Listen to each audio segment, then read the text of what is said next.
Baffin Island is located high in the Canadian Arctic, with no trees and few animals. To cross it, we will use Akshak Pass, a narrow valley that cuts between glaciers for some 95 kilometers. This will be the most difficult and dangerous trip we have undertaken. Our first training trip was to Killarney Provincial Park in November of 2023.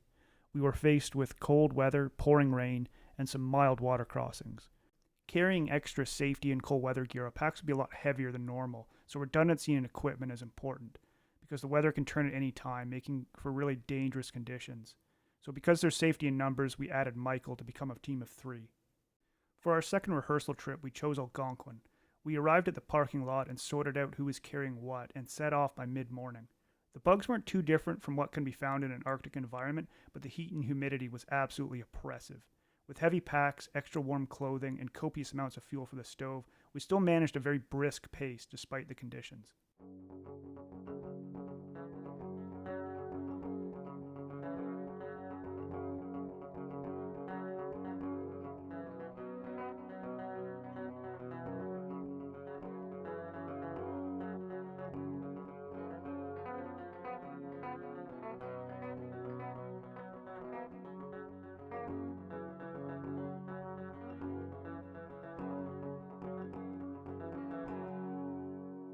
After hiking around 14 kilometers, we arrived at Red Wing Lake. Our tent, though lightweight, is just large enough to squeeze in 3 people. It's not the most comfortable way to spend the night, but it works. We will need extra guy lines in the Arctic in case of high winds. After dinner, we took a much needed bath because we were absolutely drenched in sweat.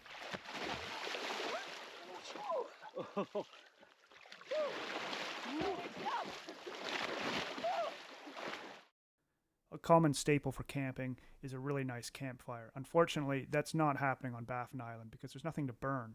Well, day 1, we did it. 14 kilometers. We don't hate each other yet. That's right there. It's hot as hell. Oh yeah, it is hot. We broke camp early in the morning intending to reach Clara Lake, but not before my stove bit the dust with a blocked fuel line. It will be campfires from here on out. This is something that cannot happen in a treeless environment. After moving so fast the first day, it took a lot of the fight out of us, so we relaxed our pace a bit. It was another long, very hot day, and it was hard to stay hydrated. Somewhere around Otterpaw, we missed a fork in the trail to head west, and that caused a lot of confusion, lost time, and swearing. Oh, I screwed up. We went the wrong way. Lost about an hour. It's now 5 p.m. Yeah. And we are nowhere near camp. And we are exhausted. Yeah. Thinking we weren't going to make it to Clara, we stopped for the night. It was late, and we were so deep in the park, we didn't expect to see anyone. What?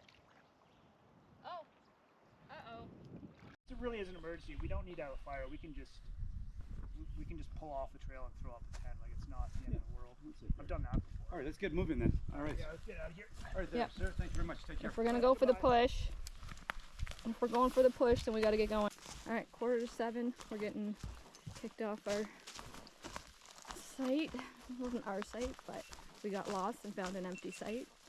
I thought it was a safe time of day, but turns out it wasn't. And the guy's not willing to share, so we're gonna try and push for Clara Lake, which is probably 2 hours of hiking. Backtracking to where we missed our turn, it all started to make sense. Well, we I didn't. didn't see that. I saw the Lady Slipper sign, but I knew we were going by Lady Slipper. I just didn't So is this our? mean to go up the north side. This is where we go? Yeah. Well, That's let's it. get going. Let's go. That kind of sucked. Well, that was one hell of a day, wasn't it? That was probably a 25K day, unintentionally. I'm totally knackered. You're probably annoyed we're doing this video right now. Yeah.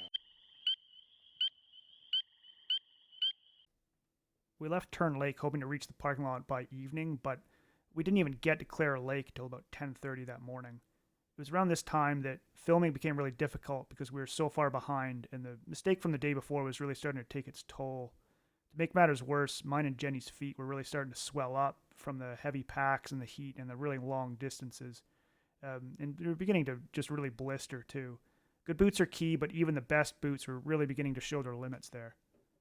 We didn't make it out of the park that day, and instead we pitched an emergency camp at Maggie Lake, which isn't too far from the parking lot.